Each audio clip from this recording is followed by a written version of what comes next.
Olá, estamos ao vivo para mais um ciclo de lives que eu começo aqui no Instagram.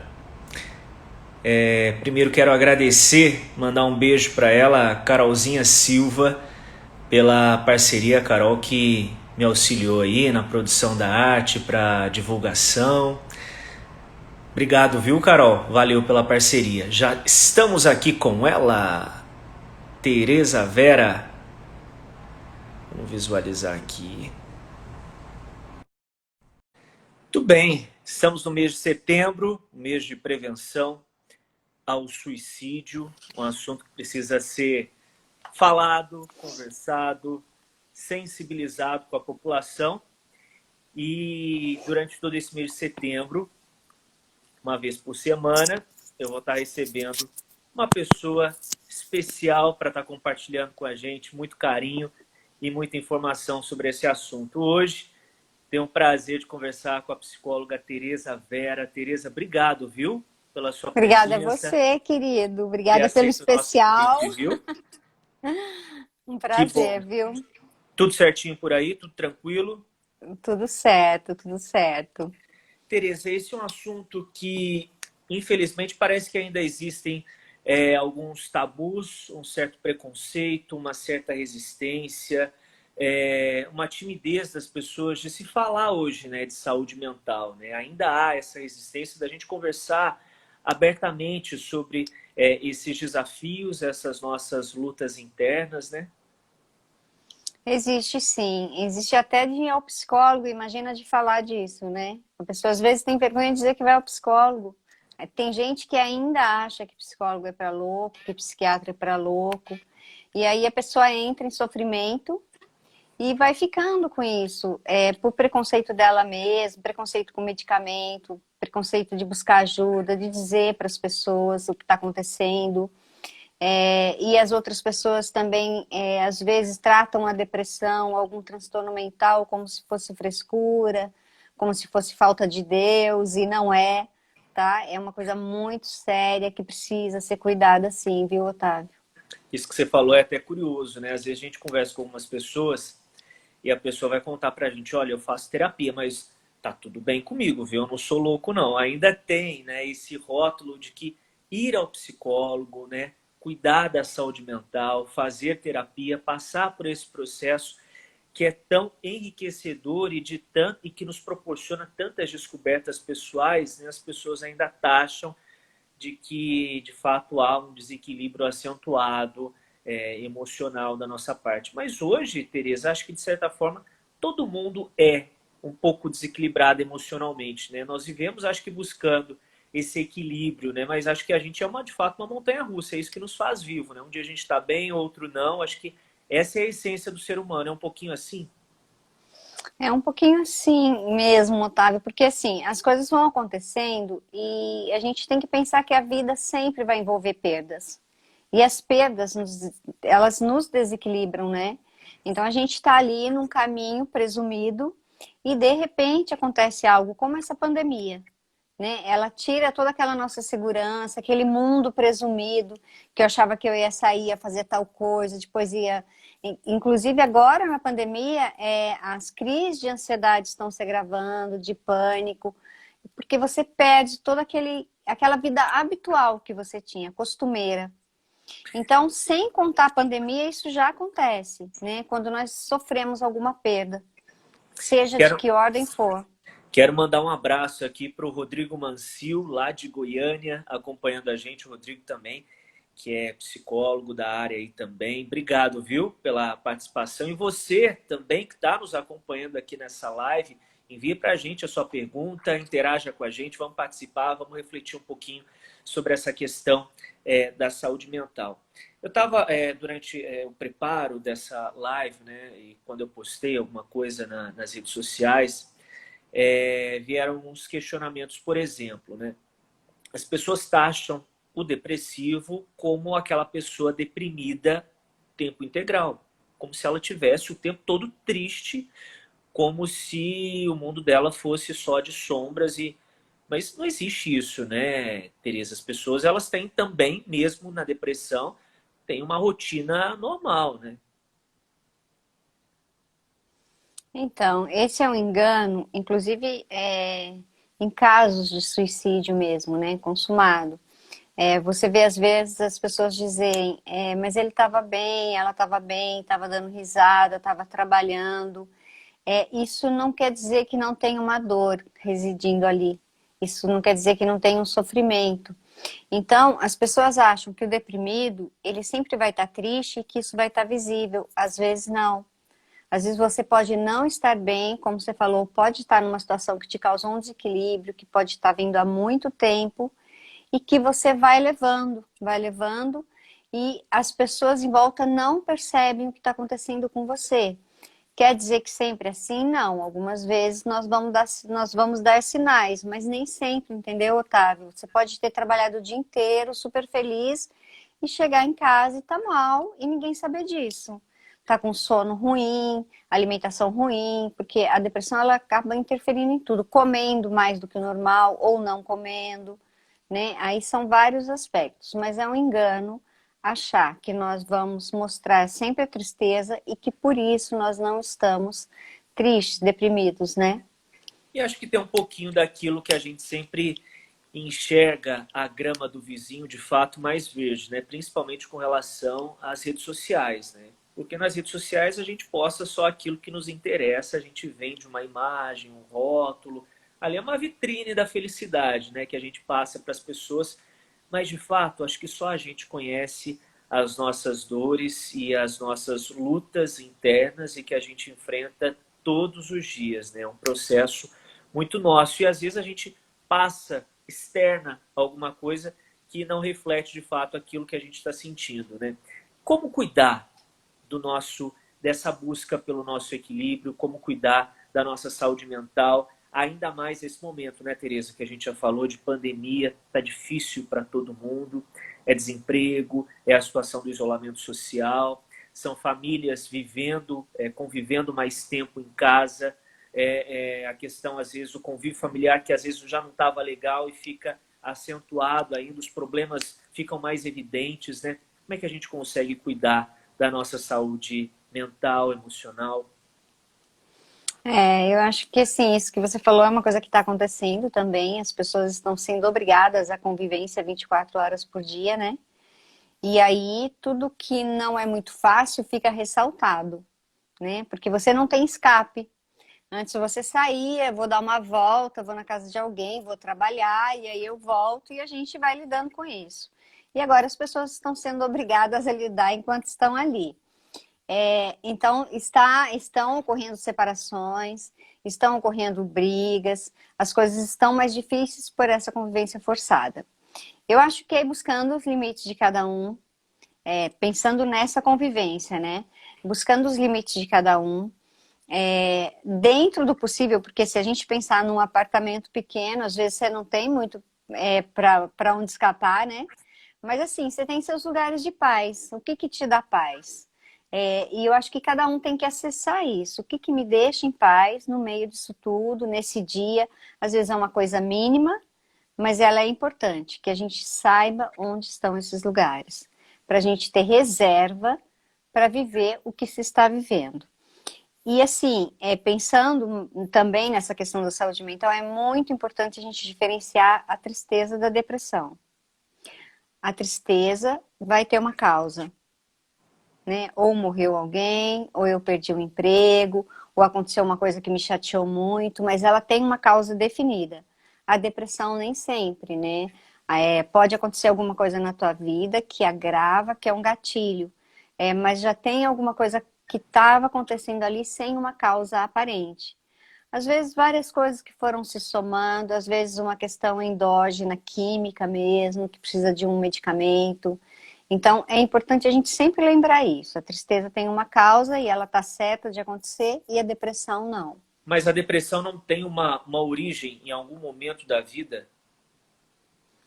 Olha, Otávio, ela pode necessariamente não. Pode ter somado várias coisas na tua vida que você foi ficando muito distante de quem você é, por exemplo, E isso pode ser conta-gotas, pode ser coisas mínimas que você foi deixando, e aí você vai ficando tão longe de quem você é, que vai acontecendo essa coisa de você não saber, não achar sentido nas coisas, você vai se perdendo aos poucos.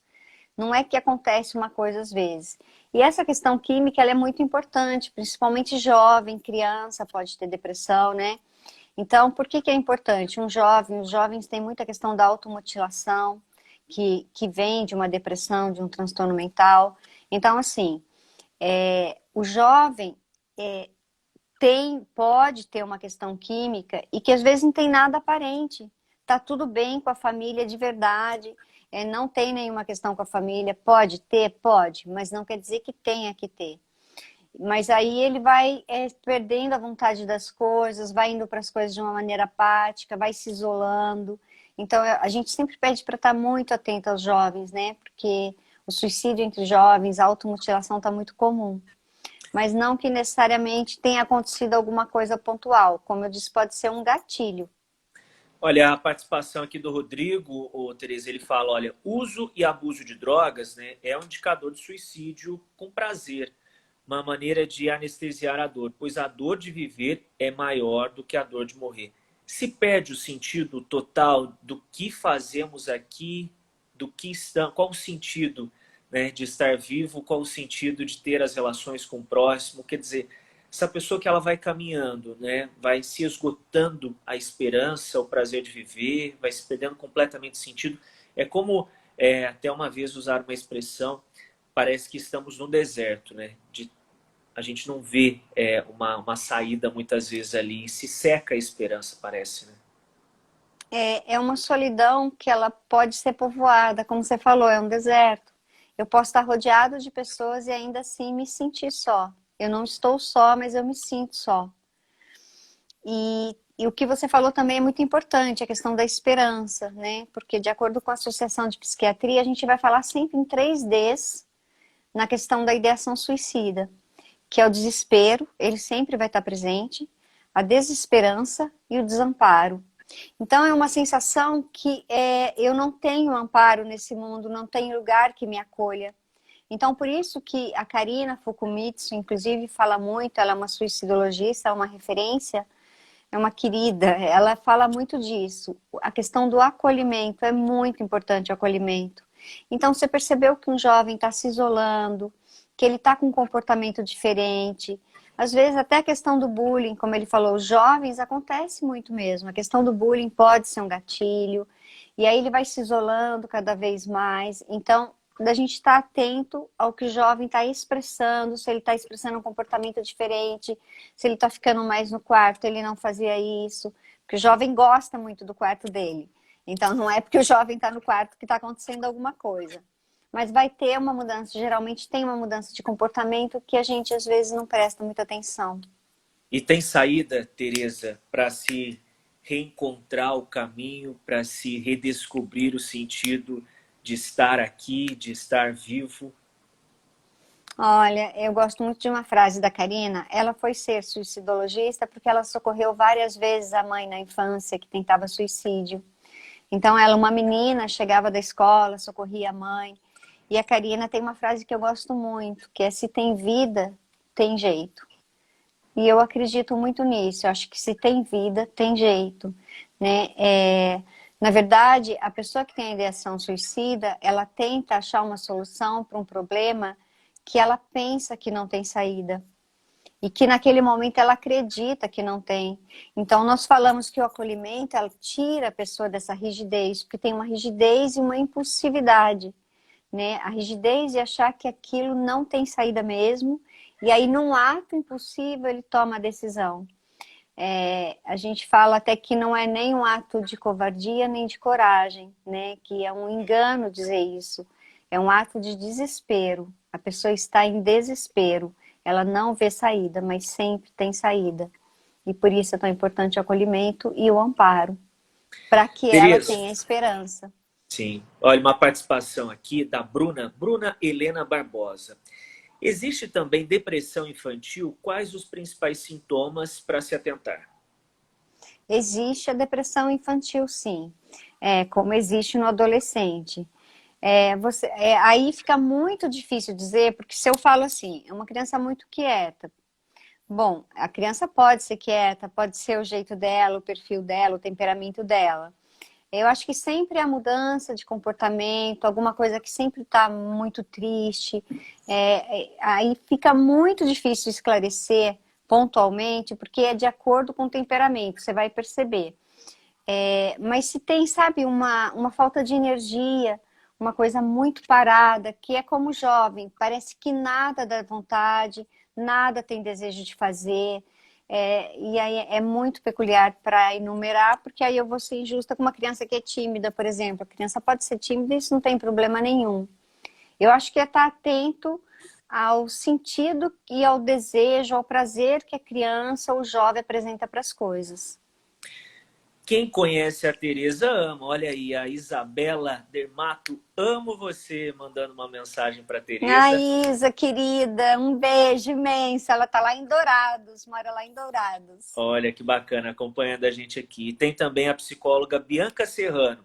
E quando o paciente é muito resistente, a ponto de não querer ir ao psiquiatra, dizendo que não quer sair deste lugar, como é que a família também pode auxiliar quando existe essa resistência por parte da pessoa, né? A família está vendo que existe um problema, mas às vezes a gente sabe que só a família não consegue, né? O apoio e o amparo profissional é necessário, né? Como é que faz nesse momento também? Então, eu não sei se a Bianca está falando da questão da ideação suicida, porque a ideação suicida, assim, o nosso código de ética, eu acho que ela vai concordar comigo, a única situação que ele autoriza nós divulgarmos alguma informação é quando você se coloca em risco, o paciente se coloca em risco. Então, se o paciente estiver em risco e ele não quiser buscar essa ajuda e ela for necessária, eu posso chamar a família, eu vou dizer para ele que eu vou comunicar para a família, eu tenho que comunicar, e aí eu vou dizer para a família que ele está em risco e da necessidade de buscar essa ajuda. Olha, o Rodrigo também falando, né? Há casos de suicídio por vingança, ou seja, com o sentido de culpar alguém com a própria morte. Tem isso?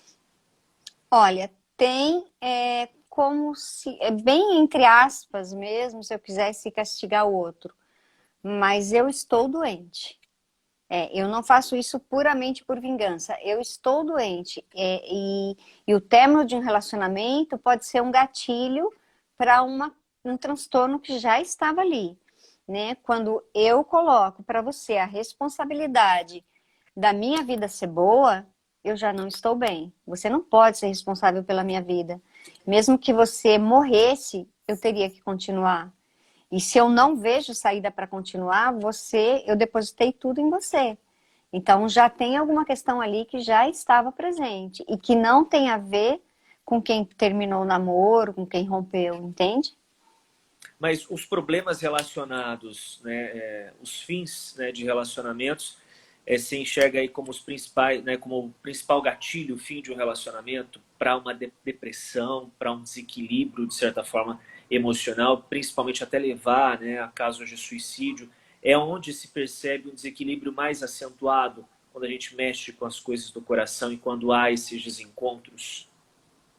Sim, sim, Otávio, pode ser um gatilho, mas não a causa, né? Se a gente está namorando, você termina comigo e eu ameaço a minha própria vida, não é sua responsabilidade. Apesar do outro acabar, às vezes, se sentindo responsável. O término do relacionamento é um gatilho para algo que já estava ali e que merecia ser olhado. Eu trabalho com base na teoria do apego. E a teoria do apego, ela vai dizer que desde a infância nós temos uma forma de nos relacionarmos com o mundo. E uma forma de me apegar ao outro, de amar. E isso vai aparecer, quando eu estabeleço uma relação de dependência emocional com você, você tem que me nutrir, você é responsável pela minha felicidade, alguma coisa já está errada e que tem que ser vista. Até vai um pouquinho ao encontro do que a Lari está falando. Olha, a Lari Murad. Nessa linha dos relacionamentos, quais os riscos da dependência emocional por alguém? Eu acho que sempre há um risco quando nós dependemos emocionalmente de alguém, seja uma mãe de um filho, né? Porque isso também acontece, seja um filho de uma mãe, seja de um parceiro.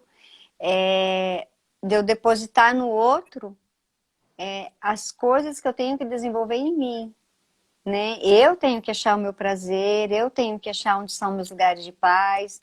Uma pessoa não pode responder por isso, porque ela pode sair da minha vida, ela pode deixar de me amar. Então, o risco sempre vai estar iminente. Não é isso? É como se eu só me nutrisse de um alimento e esse alimento acabasse. Não, eu me nutro de vários alimentos.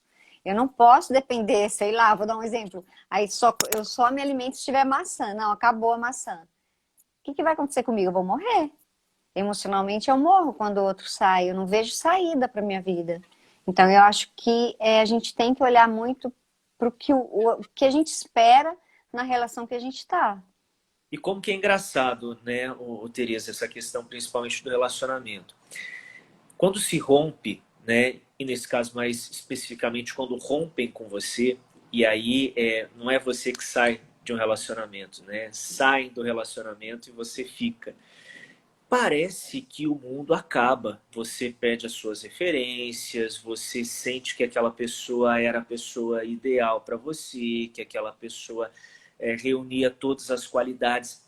De repente, quando seu coração fica mais tranquilo, fica mais calmo, e você entende o processo da caminhada da vida, né? Que as coisas continuam, que as coisas seguem, e que novos encontros nos esperam lá na frente, né? Você olha para trás e você fala assim, eu sofri tudo isso. Né? É engraçado porque a gente meio que a gente sofre, mas a gente tem essa noção de que aquilo não é eterno, não é para sempre. Que existem outras pessoas, existem outros encontros, existe vida além daquilo que a gente está vivendo naquele momento. É uma dor que a gente tem que entender, talvez, que é passageira, né? É aquilo de você digerir esse luto, né? Porque também é um luto, né? Esses rompimentos também, acho que você é uma especialista nisso, mas imagino que isso também seja, né? Quando se rompem laços, também significa, representa términos e lutos também que você tem que viver aquilo, né, Tereza? Não, com certeza, Otávio, porque assim, o luto ele vai acontecer sempre que houver o rompimento de um vínculo. Então, assim, eu perdi o emprego, eu tinha um vínculo com aquele local. Eu estava trabalhando lá, não interessa se há pouco tempo, há muito tempo, mas era um vínculo. Eu entro em luto por perder o emprego. Eu aposentei. Eu entro em luto porque eu tinha uma vida produtiva em relação àquilo que eu fazia. E claro que eu posso já achar outras coisas para fazer, mas é um luto. Alguém rompeu comigo, como você disse. Inicialmente, parece que eu não vou dar conta, que aquilo não vai passar. E aí, quando passa, você fala assim: nossa, eu nem acredito que eu achava que aquilo não ia passar. Tem um filme muito bonito, Como Esquecer, com a Ana Paula Arósio, que fala de uma relação homossexual, muito bonito, porque ele mostra o processo de luto dela, desde o término até que isso passe. E ele é muito bonito porque ele vai mostrando como você vai voltando. Tem filmes lindíssimos, né? Mas me veio esse, ele vai mostrando como você vai voltando para a vida, porque o modelo que eu trabalho de luto é esse. É o que a gente chama de modelo dual. Inicialmente eu fico só voltado para a perda. À medida que o tempo passe, eu vou indo aos poucos para a vida. E cada vez mais o espaço da perda vai diminuindo, da vida aumentando. Vamos supor que você teve uma relação muito significativa na sua vida e rompeu. Quando isso passar, vai ser um pontinho preto lá no seu coração, que significa o luto, porque você sempre vai ser o Otávio que namorou alguém, que foi casado com alguém, e essa pessoa esteve na sua história. Só que vai ser um ponto. Você não vai desconsiderar isso, porque talvez a forma que você vá para um outro relacionamento também tenha a ver com esse luto que você viveu. Talvez você vá mais amadurecido, mas as perdas que nós temos na nossa vida fazem de nós quem nós somos. E é aquele processo, né? Eu acho que até uma vez eu vivi um relacionamento e que eu fiquei muito mal, né? Quando eu separei saí desse relacionamento. Enfim, minha namorada terminou comigo na época. E foi um processo muito difícil para mim, né? Um processo de aprendizado, porque eu nunca tinha me deparado com um fim como foi, né? Eu não sabia que eu gostava tanto dela, como o meu coração revelou depois.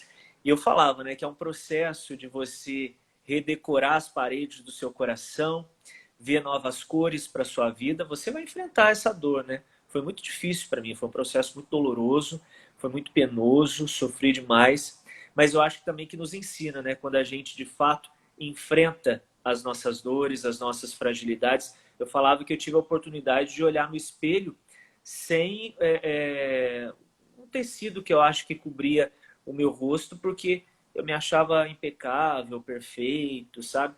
E aí, de repente, eu pude olhar de fato as minhas fragilidades e as minhas imperfeições e ver o quanto eu sou imperfeito, né? E acho que foi um processo de amadurecimento, foi muito enriquecedor. Ô, Tereza, temos participações aqui. Olha, quem está mandando um beijo para você é a Rosalina Pereira. Olá, Oi, Verinha. Rosa, um beijo. É uma amiga querida desde uns Isso. 15, 14 anos lá, né, Rosa? Beijo. A Ana Diamantino participa com a gente. A gente aqui está usando as redes sociais para auxiliar as pessoas, para a gente falar sobre saúde emocional, falar sobre nosso coração, as nossas perdas e o quanto a gente precisa conversar para crescer. E a Ana está perguntando como é que as redes sociais podem auxiliar as pessoas com depressão? Antes, deixa eu só fazer um abre parênteses aí. Que lindo você partilhar isso que você viveu. Foi muito bonita essa partilha, eu agradeço. Eu acho que o que você falou é muito importante, né? Você usou as dores para olhar onde não estava tudo bem com você também, né? Para se reavaliar.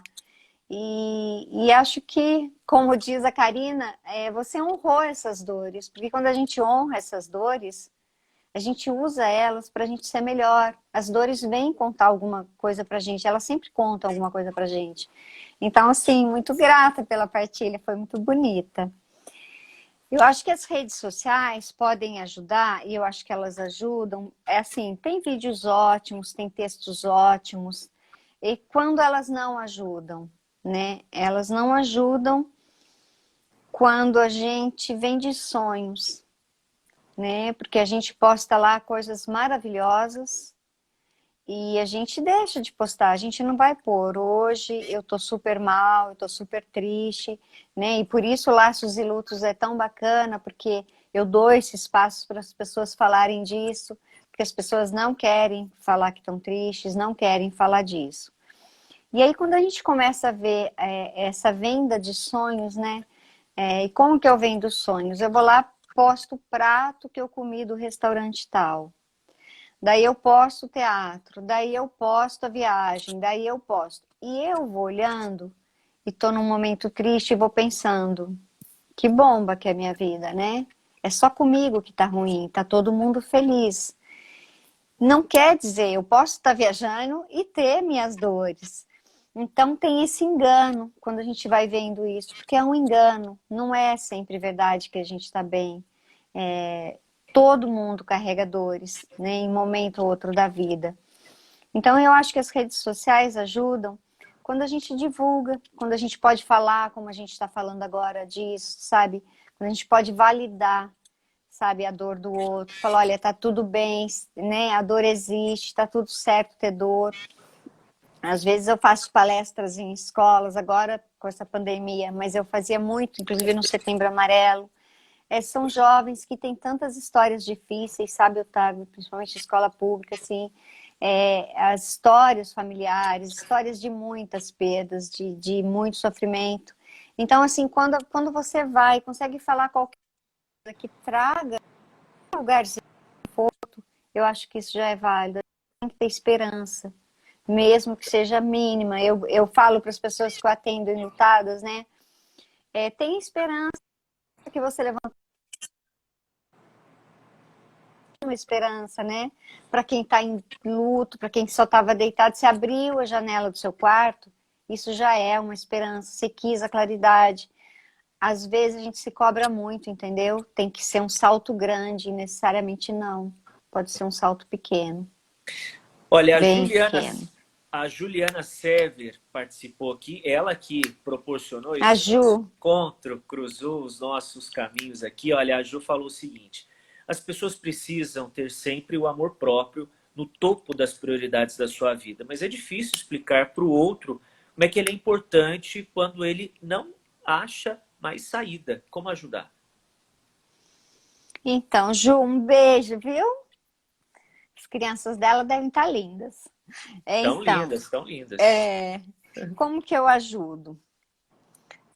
Eu acho que sempre, quando tiver uma... É que é difícil, assim, dar receita, porque às vezes você está adoecido, né? Às vezes você não está bem, às vezes você não consegue sair disso. Mas vamos pensar em situações do dia a dia que tá tudo bem com você. Algumas situações que aconteçam, acho que é se perguntar, né? Eu vou dar um exemplo. Você rompeu um namoro, aí a pessoa fala assim: ah, eu vou em tal lugar para provocar. Não, eu vou em tal lugar porque eu mereço. É se fazer a referência da sua vida. Ou alguém fala com você de um jeito que te machuca, que te magoa. Sair, né? Eu não preciso discutir, mas eu posso sair e dizer: eu não vou ficar aqui porque eu não mereço. Eu não mereço. Ah, mas tem uma situação que eu não tenho saída. Por exemplo, eu estou trabalhando e um chefe fala de um jeito que às vezes não é legal, eu estou numa situação hierárquica que eu não posso sair dali. Então, espera terminar o seu dia, vai para casa e deixa o trabalho lá. E fala: agora eu vou ficar com a minha família porque é o que eu mereço. Então, eu acho que é se dizer muito o que você merece. E às vezes a gente não sabe muito bem o que merece, né? Tem aquele filme As Vantagens de Ser Invisível, é muito bonito esse filme, eu recomendo para todo adolescente. É um menino que se sente invisível, porque ninguém o reconhece, ninguém enxerga ele. E aí tem uma cena que ele faz amizade com o professor e a irmã dele, parece que a irmã ou uma amiga tem uma relação abusiva, né? Ela apanha do namorado. E aí ele fala assim: por que algumas pessoas ficam num relacionamento assim? E ele fala: porque às vezes nós temos o amor que nós achamos que merecemos.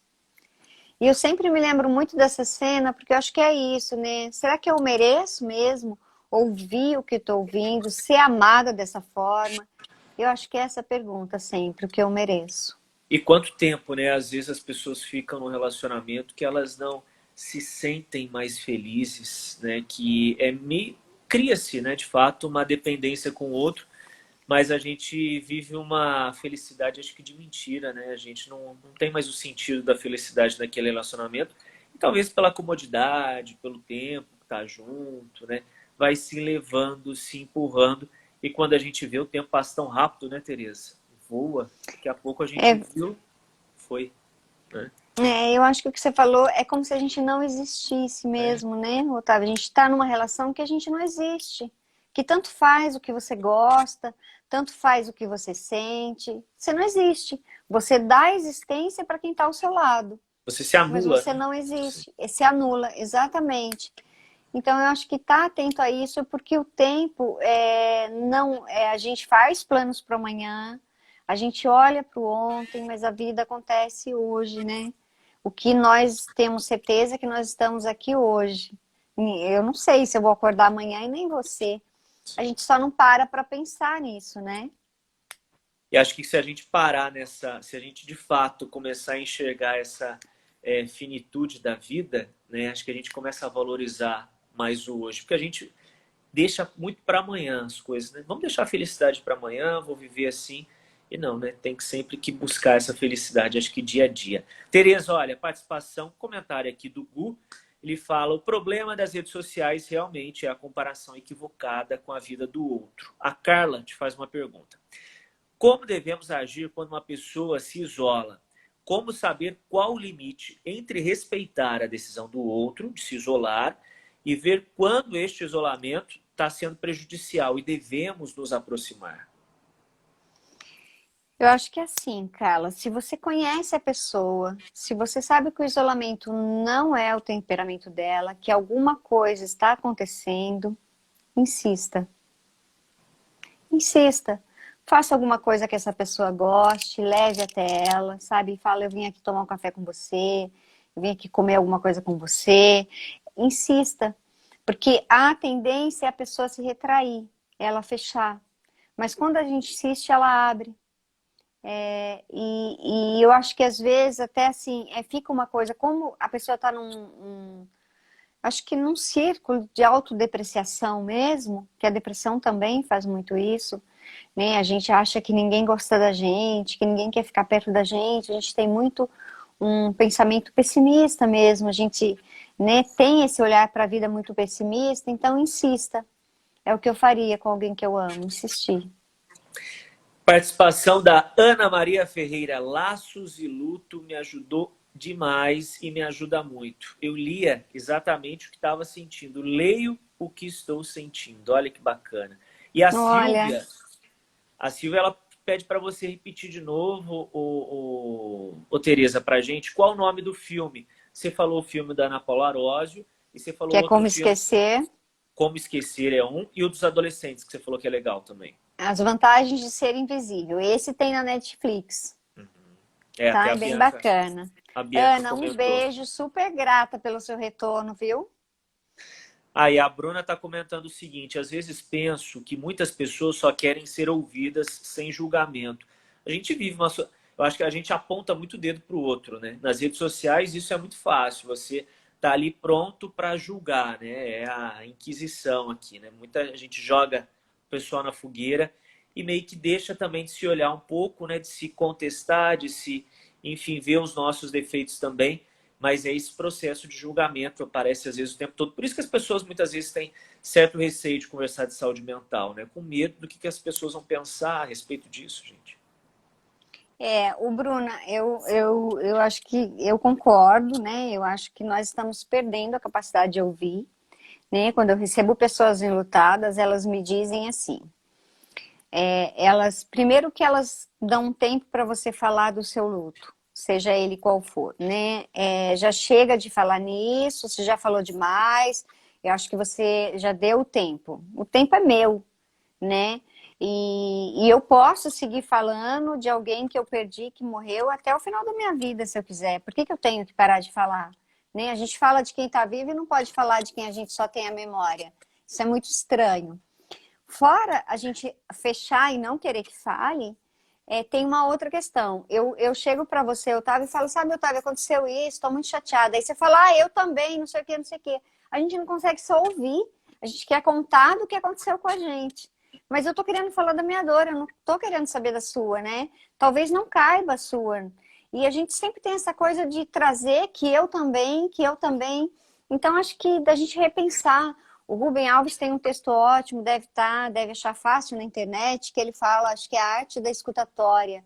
E ele fala disso, que a gente não sabe ouvir, que a gente sempre tem que falar alguma coisa da gente mesmo na hora que está ouvindo o outro. Então, é prestar atenção nisso, né? A gente tem dois ouvidos e uma boca, e deve ter um motivo para isso, né? E é engraçado, eu até ri Eu... quando você falou, porque já me aconteceu isso. Às vezes você tá chateado, né? Você quer conversar com alguém, quer ser ouvido, você chega, puxa, eu tô com isso. Aí a pessoa, nossa, eu também tô. E aí a pessoa sai na frente falando do problema dela e você, pô, e você às vezes nem tá tão disposto a ouvir porque você quer falar, né? Você quer desabafar, você quer Isso. transbordar aquilo que tá apertando o seu peito, né? E a pessoa começa a falar, às vezes você não é nem um bom conselheiro, né? E às vezes você nem quer conselho ou julgamento, às vezes você só quer falar, É. né? É claro que pode acontecer uma situação que você está vivendo uma coisa, é diferente de assim, eu vou me queixando sempre de alguma coisa e não faço nada para mudar. E aí o outro pode se cansar, isso Sim. pode acontecer.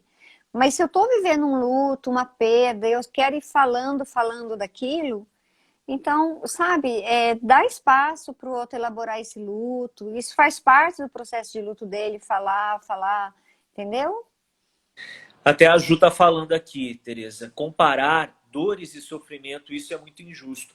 Não existe uma régua, né? Eu acho que isso é uma coisa que a minha dor não é maior nem menor que a sua. Acho que cada um sabe a medida da sua dor, né? Tem gente que enfrenta cada desafio na vida que a gente olha e fica admirado, né? De ver que a pessoa não reclame, que ela tá sempre disposta, ativa, enfim. E outras pessoas que para a gente, às vezes, poxa, é um problema pequeno e tal, mas a gente não sabe que peso, que representatividade tem aquele problema no coração daquela pessoa, né? É como diz o Caetano, né? Cada um sabe a dor e a delícia de ser o que é. O Quintana tem um poema, eu não me lembro bem do poema, mas ele fala assim, que me perdoem as criancinhas da China, mas as dores que me acometem são as piores do mundo. E é isso, a dor que você está vivendo, a dor, né, a Karina, ela fala isso, né? A dor pertence ao sentidor. Não é isso? Por isso sente dor. Eu tô sentindo, Sim. eu que sei o significado daquela dor. Eu até falo assim, como é que eu vou dizer que, como mãe, eu entendo que a dor mais imensa que possa ter para mim como mãe é que quem perde um filho. Agora, vamos pensar em alguém que não tem um filho, tá? Que mora com a mãe, que a mãe é a pessoa mais importante da vida e que ela não tem filho. Aquela é a maior dor do mundo para ela, né? Perder aquela mãe. Então não dá para comparar a dor mesmo. A dor é de cada um, ela é singular. E Sim. você pode perder. Eu falo inclusive que assim, sabe, Otávio, uma família que tem 5 filhos. O pai morre, cada filho perdeu um pai diferente, porque a relação que tem com esse pai é diferente para cada um dos filhos. Então, nem na mesma família a dor é a mesma. Olha, Ana Maria comenta, as pessoas não querem saber da dor dos outros. Um beijo para a Clélia também que nos acompanha, um beijo para o meu pai que também está acompanhando, o Luiz Fábio. A Tiara Costa também fala, e como é difícil achar alguém para ouvir sem julgar ou aconselhar, só ouvir. Ô, Tereza, tá difícil hoje a gente conseguir olhar para o outro, enxergar o outro, ou às vezes a gente vive muito numa bolha, somos tão egoístas que está difícil de enxergar a dor do próximo, enxergar de fato, né? Olho no olho do próximo, né? Enxergar mais até, né, Otávio? Assim, sem a gente pensar numa questão até de saúde mental. Às vezes eu cobro numa relação, eu sou tua amiga e eu cobro uma relação com você, coisas que eu não faço. A gente enxerga sempre o outro e a gente fica realmente, às vezes, numa bolha. Eu cobro do outro coisas que eu não faço. Às vezes, quantas vezes você vê situações que você está alterado falando alto com alguém, você manda a pessoa falar baixo, mas você está berrando, entende? Então, assim, eu estou dando uma situação comum, Sim. né? Que é assim, você está berrando e falando pro outro, fala baixo, mas como fala baixo se você está berrando? Então, a gente não enxerga o que a gente está fazendo pro outro, é sempre o outro que tem que fazer alguma coisa pra gente. E aí, por isso eu achei muito bonito quando você falou, né? Esse rompimento dessa relação significativa para mim, me fez rever onde eu também estava errando. Onde não era legal também eu, não o outro, só o outro. Eu acho, assim, que a gente está com uma tendência de sempre achar que o outro tem que arrumar tudo para que eu fique confortável. E eu acho que é recíproco, né? Numa relação, a gente sempre vai pensar de uma forma sistêmica, né? É, o sistema todo tem que trabalhar para isso, né? Não é assim? Quando nasce uma criança, o sistema todo tem que se modificar para receber um bebê. Por quê? Porque se você tem um filho e você não age como pai, uma parte do sistema está fora e já vai dar problema. Se o seu filho entrar na adolescência e você não aceita que ele não é mais uma criança, uma parte está fora desse sistema, vai dar problema. Então, assim, o sistema todo tem que receber o que está acontecendo em qualquer relação. E não importa em quantos pedaços o nosso coração é partido, né? A gente tem que ir lá, caquinho por caquinho, e refazer. É um trabalho muito nosso, né? A gente conta com a ajuda das pessoas, né? Pessoas próximas, a ajuda de um profissional, amigos, enfim. Existem sim pessoas que querem nos ajudar, mas também tem que partir da gente também, muitas vezes essa mudança, né? Esse querer se reconstruir. É um processo. Ninguém vai se reconstruir do dia para a noite, né? Ninguém vai se Não. recompor do dia para a noite. Vai lá, pedacinho por pedacinho, você vai se ajeitando. Quem sabe, eu falo que às vezes fica até mais bonito, né? Depois que a gente passa por uma grande perda, por uma grande, enfim, um rompimento aí, o coração fica até mais bonito dependendo, né? Se a gente for fazendo bem feitinho, com calma, com carinho, se cuidando, se amando, né? Eu acho que o mais difícil, Otávio, é essa paciência com o É. tempo. A briga é sempre com o tempo. Mas não vai passar? Então, não vai passar. Né? Vão levar dias e dias. Amanhã não vai estar tudo bem. Né? Porque é um processo. E um processo, ele tem várias fases. Ele é lento. E eu acho que a nossa briga é muito com o tempo. Essa paciência de esperar a dor para passar. Ou a dor ficar mais silenciosa, né? Mas você sabe que comigo foi assim, eu meio que aproveitei, como eu nunca tinha vivido essa perda, né, esse rompimento, e quando eu me vi diante disso, né, eu fiquei completamente sem chão, eu aproveitei e falei, já que eu tô, né, nessa situação, então deixa eu ver o que que essa situação vai me oferecer, né? Deixa eu me conhecer mais, deixa eu me descobrir mais, deixa eu sentir de fato isso, né? E olha, se você está passando por um problema e você acha que não vai ter solução, se você acha que realmente tinha dias que eu queria, puxa, podia passar logo, né? Podia ser mais rápido esse processo. Quando você perceber, quando passar, você vai ser a coisa mais incrível para você. Puxa, passou. E o seu coração vai estar em paz, vai estar numa boa, pronto para outra, né? Que é assim que é a vida, né? A gente vai, um dia perde, outro ganha, e tem que ser assim, se reconstruindo e aproveitando, né, dessas oportunidades que o tempo dá. Porque acho que o tempo é, de fato, às vezes, acho que tem que ser o nosso amigo, tem que ser o nosso aliado, né? Para a gente aproveitar esse momento de se reconhecer, né? É um processo. Tereza, tem mais uma participação aqui, a Marília. Ela fala o seguinte: o que fazer quando uma pessoa usa do suicídio ou da depressão para atingir a dor por vingança?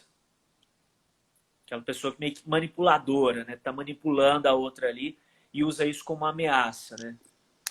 Então, isso é uma situação muito delicada, porque assim, a ameaça ela pode se cumprir. É um mito dizer que quem se mata não ameaça, não avisa. Avisa, avisa e faz. Eu acho que é tomar realmente todos os cuidados com a rede de apoio dessa pessoa, né? Então, assim, sei lá, você está namorando alguém, terminou. A pessoa liga e te fala isso, você não está mais namorando com ela. Falar com a família, ligar para a família e falar, olha, ele está ameaçando isso, precisa procurar ajuda, avisar a rede de apoio dessa pessoa. É porque é uma situação muito delicada mesmo. Você não está mais com a pessoa e às vezes quando ocorre mesmo, né, que a pessoa que se cumpre isso, ela é efetivo, o ato, a pessoa se sente culpada. E aí é um luto muito complicado, um luto difícil, mas claro, não é responsabilidade da pessoa. Nós não podemos ser responsáveis por alguém, mas nós podemos avisar toda a rede de apoio dela do que está acontecendo. Sim. Olha, a Ana Isabel, ela fala, e quando você só perde? Eu acho que, não Quando sei você. se... será que... Não sei, tenta reformular melhor para a gente, Ana, É, esse seu questionamento. Olha, a Dália, acho que é isso, né? A Dália Tapetes, ela participa aqui. É difícil se colocar no lugar do outro. A maioria das pessoas acha que a dor dele é maior que a do outro. Então, na maioria das vezes, não entende o porquê da pessoa estar com depressão. isso, porque eu acho que você não pode estar em depressão por esse motivo. Mais ou menos é isso. Acho que é isso que eu entendi. Sim, Nossa, você está com depressão por isso, né? É muito pouco, dá a volta por cima, enfrenta. Eu acho que é difícil. Talvez eu esteja num nível de adoecimento que eu não enxergue, mas assim, pensando na outra pessoa, acho que não julgar. Não julgar, né? Não julgar, e as pessoas têm essa tendência, como a gente falou, a julgar, a comparar, a dizer que isso é fácil. Agora, para quem está vivendo isso, a gente sabe quando alguma coisa está errada, quando a gente não tem vontade de nada, a gente sente que alguma coisa está começando a acontecer. Então, assim, está começando a acontecer, procura ajuda, procura ajuda, procura ajuda psicológica, procura ajuda psiquiátrica, espiritual. E quando eu falo espiritual, Otávio, eu não estou falando de religião. A religião é um dos braços da espiritualidade, mas ela é muito mais ampla, né? Tem gente que coloca uma música sacra e isso traz paz. Tem gente que acende um incenso, eu não sei onde está a sua espiritualidade, o que te acalma, que tem gente que medita, onde é o seu lugar sagrado, né? Ai, tem gente que fala para mim, não, quando eu vou para o mato, quando eu vou para o mato, que eu olho o campo, aquilo me acalma, eu consigo voltar e tá melhor. Então, assim, não tem um lugar certo, tem o seu lugar certo. Ficar atento a isso e pedir ajuda para quem está em volta. Fala, olha, eu não estou bem, eu estou sentindo que eu estou estranha. não deixa de procurar ajuda, né? Pode ser melhor, você pode sair disso que você está sentindo. A participação da Ana, ela fala como lidar com uma pessoa depressiva e que se diz totalmente dependente de você. É buscando ajuda, não tem outro jeito, porque você não vai dar conta dessa depressão do outro, né? Você não vai conseguir resolver isso. Ele vai ter que procurar e ver se é um processo químico, inclusive, se organicamente ele precisa de ajuda, porque nós temos processos químicos que podem também nos deixar depressivos, uma depressão crônica, ou se é uma questão de terapia mesmo, de entender o que foi acontecendo aos poucos na minha vida e que me deixou daquele jeito. Mas é muito difícil que uma pessoa consiga tirar outra da depressão sem ajuda. E é De um bacana que você está profissional de falando, saúde mesmo, né? sim, é bacana que você está falando essa questão do encontrar a paz, né? Acho tão legal. Esses dias me questionaram assim, o que é carinho para você? Quando você se sente, em que momento você se sente cuidado? Em que momento você sente que o outro está sendo cuidadoso com você, está te dando carinho? E eu fiquei questionando, eu falei, puxa, quando eu me sinto acolhido? Em que momento eu sinto esse cuidado, esse carinho? É o da gente passar a se conhecer, né? O que me traz paz? O que me alivia? O que baixa a minha adrenalina, né? O que me conecta a algo muito maior além de mim? O que me traz essa tranquilidade, né? É esse processo. Quando a gente conhecer, tem esses gatilhos positivos, né, Tereza? Que a gente pode recorrer quando a gente não tá legal, que é normal a gente não tá legal. É verdade. E assim, sabe, Otávio, em alguns lugares, eu acho que o conforto é a palavra mesmo, né? Pensa no conforto, né? Acolhimento é isso, é conforto, é aconchego, né? Pensa no bebê no colo da mãe. Isso é conforto, é aconchego, é acolhimento. E quando eu falo com os jovens, eu falo muito para eles o seguinte: não arromba a porta. Nem você bateu, a pessoa não quer abrir. A gente sente quando está arrombando, quando está impondo a presença da gente na vida de alguém. A pessoa vai dizendo que não quer a gente ali, vai tratando mal. Vai para onde você sente conforto, para onde você é acolhido. Faça coisas que te tragam acolhimento, independente de alguém, né? Eu acho que é exatamente o que você está falando, onde é confortável. Olha, vamos lá mandar uns alôs aqui. A Cecília Calheiros mandou um alô pra gente. Quem mais Ô, aqui? Cecília, obrigada. Ela tá lá na minha página também. Super grata, viu, Cecília? A Gabriele Matos, um beijo pra Gabi, também deu um alô aqui pra gente. A Um beijo, psicóloga Gabi. Meiriane também. Alô, Meiriane. Também a Bianca falando o Um seguinte, só vou mandar beijo. um beijo aqui, olha, pro Luiz Fábio, que é o meu pai, que tá aqui Ô, acompanhando a Luiz gente. Fábio, um beijo. A Carla também tá falando, olha, a minha tia, um beijo para ela também, família aqui acompanhando. Verdade. Estar bem espiritualmente não tem a ver com religião.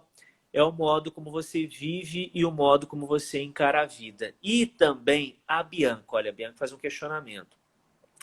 Assim como não tem efeito dizer para uma pessoa com ideação suicida de que ela não pode fazer isso, pois tem uma família, tem filhos, etc. Dessa forma, não estamos legitimando a dor, né? Acolhendo.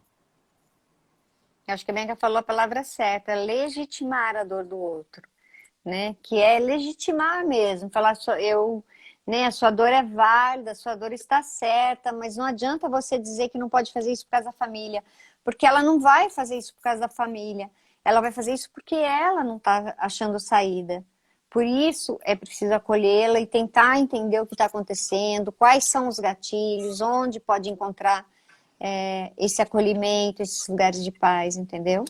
E de você também não ser tão duro com você, né, Tereza? De você entender, olha, hoje eu não tô legal, hoje eu não tô bem, né? É de você entender que você também tem direito de sentir dor, né? Você tem direito de chorar, você tem direito de ficar triste, você tem esse direito, né? Ninguém vive nesse êxtase, né? Dizem que é o estado do nirvana, né? O tempo todo. Não, a gente está sempre nos altos e baixos da vida, né? É normal, é natural.